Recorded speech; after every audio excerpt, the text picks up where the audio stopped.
पूजा, जिसकी अभी अभी शादी हुई है, अपनी आंखों में नई नवेली दुल्हन के 1000 सपने सजाए अपने ससुराल की दहलीज पार करती है। लेकिन शादी की पहली ही रात उसके साथ कुछ ऐसा घटित होता है जो उसकी रूह तक को कपा देता है। एक ऐसा भयानक सच जिसकी उसने कभी अपनी सबसे डरावनी कल्पनाओं में भी उम्मीद नहीं की थी।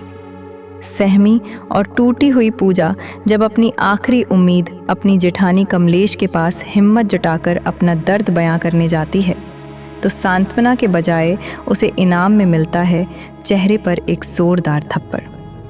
पूजा ज़मीन पर गिरकर बिलख बिलख कर रोने लगती है।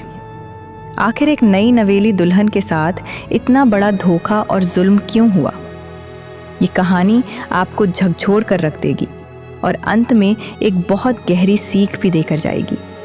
लेकिन इस खौफनाक रात तक बात कैसे पहुंची, इसके लिए हमें कहानी के पन्नों को थोड़ा पीछे पलटना होगा। कहानी की असल धुरी है कमलेश। कमलेश एक जिम्मेदार गृहिणी है जो एक भरे पूरे परिवार को संभालती है। उसके परिवार में उसका पति, एक छोटी बेटी, सास, ससुर, एक खामोश दादी और उसका देवर अरुण है। कमलेश के लिए अरुण सिर्फ एक देवर नहीं, बल्कि उसके सगे बेटे से भी बढ़कर है। वक्त अपनी रफ्तार से आगे बढ़ता है। अब अरुण जवान हो चुका है और पूरा परिवार उसके लिए रिश्ता देखने जा रहा है। जिस लड़की को देखने पूरा परिवार जा रहा है उसका नाम है पूजा। इंग्लिश ऑनर्स में BA कर चुकी पूजा अपनी बातों और आत्मविश्वास से सबका मन मोह लेती है। जब वो अपनी मीठी आवाज में एक अंग्रेजी गाना गाकर सुनाती है तो मानो पूरा परिवार उस पर फिदा हो जाता है। अरुण तो जैसे उसे देखते ही अपना दिल हार बैठता है। लेकिन इस पूरे कमरे में एक शख्स ऐसा था जिसके चेहरे पर खुशी की जगह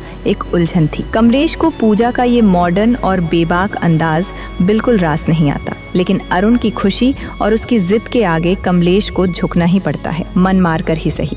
वो इस रिश्ते के लिए हामी भर देती है। उसी दिन चट मंगनी पट ब्याह की तर्ज पर धूमधाम से रिंग सेरेमनी हो जाती है। पूजा की उंगली में अरुण के नाम की अंगूठी सज जाती है। लेकिन किसी को नहीं पता था कि ये खुशियां सिर्फ एक रात की मेहमान हैं। अगली सुबह कमलेश अपनी सास के साथ ऑटो से कहीं जा रही होती है। अचानक रास्ते में उनकी नजर एक भारी भीड़ और शोर शराबे पर पड़ती है। कुछ